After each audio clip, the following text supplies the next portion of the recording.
Hello students, I am Dr. G. Teenmuli, Assistant Professor in the Department of Commerce with Computer Application at Manna Thirumalai Nayakar College, Madurai. In this video, I will demonstrate how to prepare stores ledger using the simple average method and the weighted average method. Yes, a store's ledger account is used to meticulous task the receipt and issues of goods along with their associate cost and issue of goods along with their associated cost.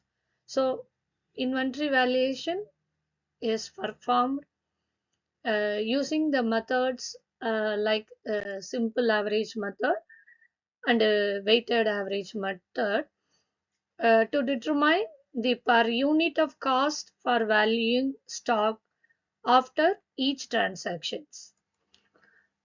Simple average method with each new stock receipt, the average cost per unit is calculated by averaging the old and new cost. This methods does not factor in the quantities of stock received. And then weighted average method is also known as the moving average method. So this approaches calculates a new average cost per unit after each receipts by considering both the quantities and value of the stock. So simple average method, the main objective is to value inventory by calculating the average of the unit price of all the available lots when an item is issued. Uh, uh, Unlike methods like first in first out method or a last in first out method, the simple average method does not consider the quantity of stock when calculating the average price of an issues. So we simply add up the price of all the different lots we have and divided by the number of lots. So this gives us an average price to use for the issues. So the important note is the average price only change when a new lot is received. Weighted average price method. So the main objective of weighted average price method is to value inventory by calculating a new average cost after each receipts and applying this cost to all issues. So weighted average method is known as a moving average method. So it is more accurate because it considers the quantity and value of each purchases, not just the price. It is recalculated every time a new stock is received. So to illustrate this concept, we will prepare two separate ledger accounts, each demonstrating one of these valuation methods. For example, prepare a storage ledger account pricing issued at a option A simple average, option B weighted average price method.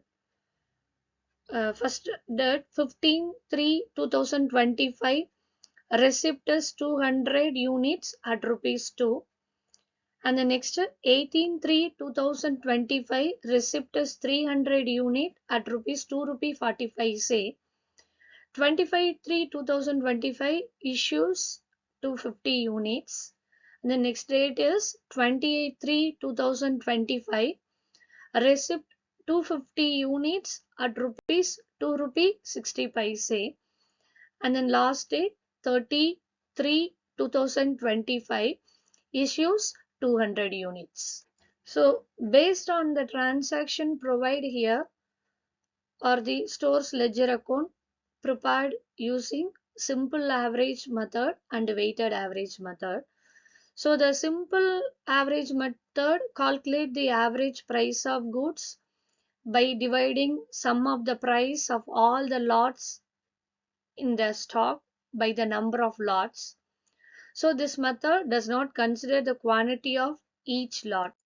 So the step 1, March 15th, 2025 receipt.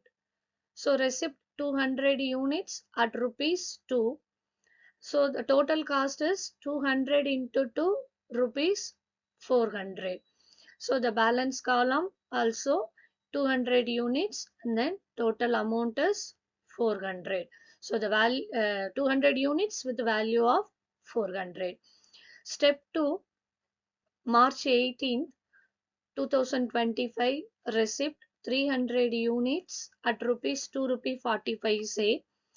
So the value is in unit column 500 and then amount column is 720, that is balance 500 units, that is 200 plus 5 and 300 with a value of rupees 1120, that is 400 plus 720.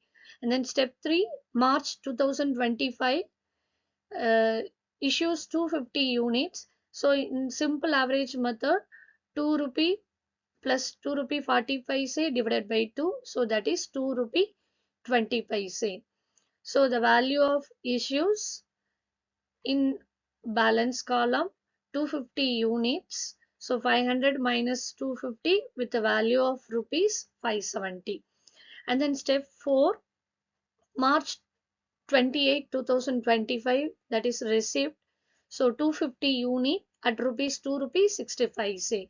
So the total cost is 250 into 2 rupees 65 say. So rupees 650 across. So in balance column 500 units, that is 250 plus 250 with a value of rupees 1120, 1220, that is 570 plus 650. Okay, then in step 5, March 30th, 2025 issues 200 units. So the balance value is 300 units with a value of 740. So the answer, the value of closing stock is 740. Okay, then next method is weighted average method.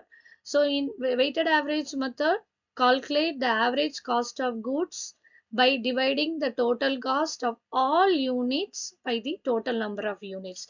So this method gives more weight to lots with a large quantity. So step 1 is March 15.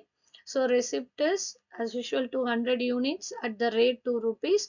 So the total cost is 400 and then balance column 200 units with the value of 400. In step 8, March 18th, receipt 300 units at the rate of 2 rupee 40 paise. So the balance column 500 units with a value of 1120. And then step 3, March 25 issues 250 units. So the weighted average price is 2 rupee 24 paise. So the value of issues in the balance column 250 units, that is 500 minus 250 with a value of rupees 560. And then step 4, March 28, 2025. So the receipt is 250 units at rupees 2 rupees 60 paise. So the total cost is 650. So the balance column is 500 units. So 250 plus 250 500 units with a value of rupees 1210 rupees. Okay. So step 5, the last day March 30th, 2025 issues 200 units. So weighted average price is 2 rupee 42 paise. So in the balance column 300 units, that is 500 minus 200, with a value of rupees 726. So the answer, the value of the closing stock is rupees 726. So in summary, we have seen how the simple average method and the weighted average methods are used to calculate the cost of inventory. So the simple average and weighted average account for both quantities and value of stocks. So understanding these different approaches is the essential for accurate stores ledger accounting. I hope you understand. With this, my presentation is over. Thanks for your attention.